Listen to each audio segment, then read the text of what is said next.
예전에 제가 영어 학원을 다닐 때 어떤 여성분이 결혼을 하신 분인데 남편과 아이와 관련해서 문제가 있다고 합니다.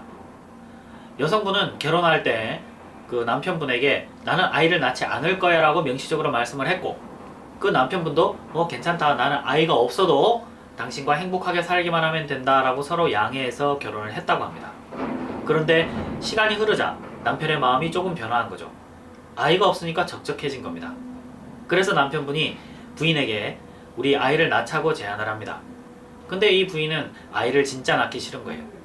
그래서 나는 아이를 낳지 않겠다고 말을 했고, 결혼 전에 우리 분명히 아이를 낳지 않겠다고 하지 않았나요? 그런데 지금에 와서 아이를 낳자고 하는 거는 나는 받아들일 수 없다 라고 해서 둘 사이에 관계가 별로 좋지 않다는 고민을 한 거를 들은 적이 있습니다.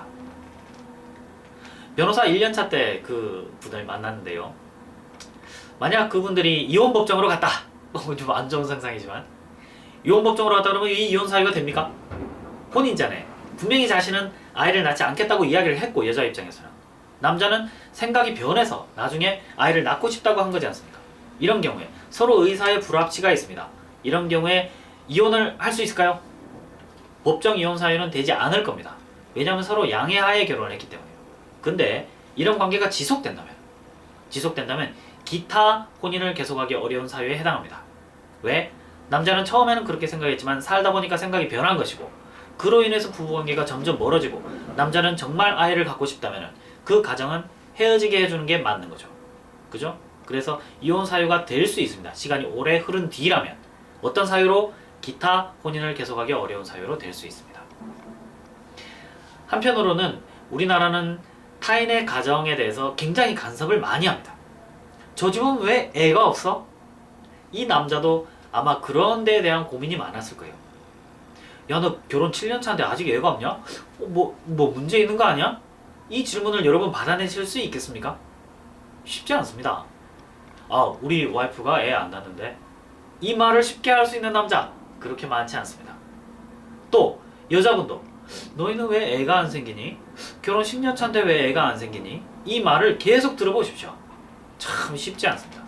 우리나라는 그래서 노멀한 삶, 일반적인 삶, 결혼해서 애 낳고 결혼시키고 늙어서 죽는 거, 여기서 조금이라도 벗어나면은 이상한 눈으로 쳐다보고 계속 물어보고 계속 간섭합니다.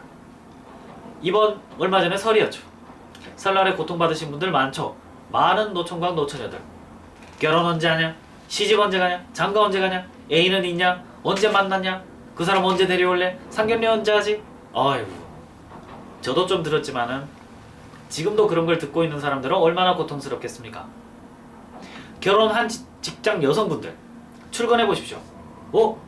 김대리 임신 안 하나? 박 과장 임신 안 해? 그냥 흘려 하는 말이지만은 그 사람 입장에서는 굉장히 개인 프라이버시에 심각한 침해가 되는 것입니다. 이런 말 한마디 한마디가 그 사람에게 상처를 줄 수도 있어요. 그래서 조금은 신중한 언어의 배려가 필요한 겁니다. 우리나라는 너무 타인의 삶에 대해서 샅샅이 파헤치려는 그런 경향이 있어요. 조금은 자제해야 될 필요가 있습니다. 그런 것들이 근데 범죄는 또 아니에요. 묘하죠. 그런 이상한 파헤치고 들어가는 것이 불편하긴 한데 범죄가 아니라 가지고 우리는 알게 모르게 그 사람들을 계속 괴롭히고 있는 게 되는 겁니다. 이게 사실은 사람을 더 힘들게 하는 거예요. 범죄가 되지 않으면서 사람을 힘들게 하는 거. 이런 것들은 약간 자제해야 될 필요가 있습니다.